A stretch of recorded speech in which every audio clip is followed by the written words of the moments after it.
Halo semuanya, perkenalkan nama saya Monika Tinesia Mulyawan. Pada video ini saya akan mempresentasikan analisa tujuan keuangan pribadi yang saya susun berdasarkan konsep dalam financial management.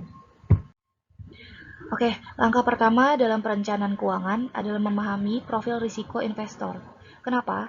Karena setiap orang memiliki tingkat toleransi risiko yang berbeda-beda ya dalam berinvestasi. Berdasarkan hasil kuesioner, pengukuran risiko yang saya lakukan, saya memperoleh skor 17 yang mengkategorikan saya sebagai investor risk balance atau moderat. Profil ini menggambarkan investor yang menginginkan keseimbangan antara keamanan modal dan potensi pertumbuhan aset. Artinya apa? Saya tidak sepenuhnya menghindari risiko, tetapi tetap mempertimbangkan stabilitas dalam pengambilan keputusan investasi.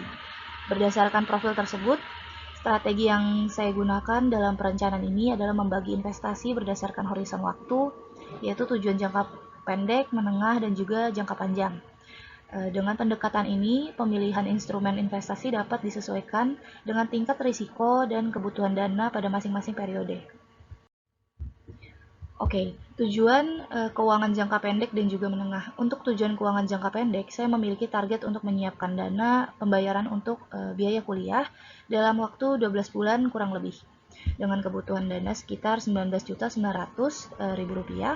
Karena jangka waktunya relatif pendek, instrumen investasi yang saya pilih adalah reksadana pasar uang dengan estimasi return sekitar kurang lebih 4% per tahunnya.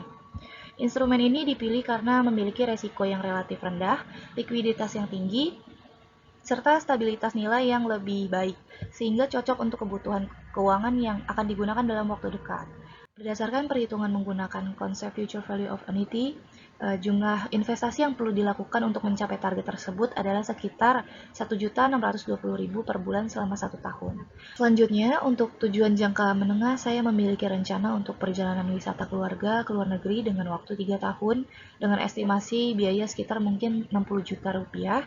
Untuk tujuan ini, instrumen yang dipilih adalah reksadana pendapatan tetap dengan estimasi return sekitar kurang lebih 7% per tahunnya. Instrumen ini dipilih karena memiliki resiko moderat yang potensi returnnya lebih tinggi dibandingkan reksadana pasar uang, namun masih relatif stabil untuk investasi jangka menengah. Melalui perhitungan konsep time value of money, jumlah investasi yang diperlukan untuk mencapai target dana tersebut adalah sekitar Rp1.550.000 per bulan selama 36 bulan. Oke, selanjutnya tujuan keuangan jangka panjang. Untuk tujuan jangka panjang ini saya memilih rencana untuk membeli mobil dalam waktu 5 tahun dengan estimasi harga Rp253 juta. Namun berdasarkan analisis kelayakan finansial, membeli mobil secara tunai dalam kurun waktu 5 tahun itu dinilai kurang efisien mungkin ya. Oleh karena itu, strategi yang lebih realistis mungkin menyiapkan uang muka atau down payment-nya sebesar 30% dari harga mobil ini.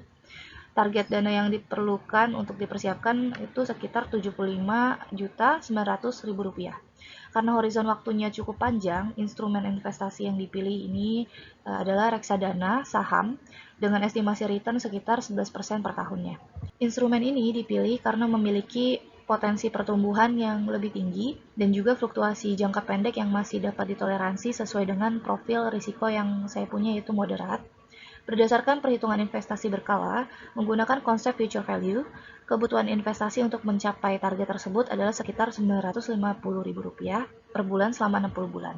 Baik, sebagai kesimpulan, perencanaan keuangan yang efektif itu tetap perlu mempertimbangkan profil risiko investor, horizon waktu investasi, serta pemilihan instrumen yang sesuai ya pastinya.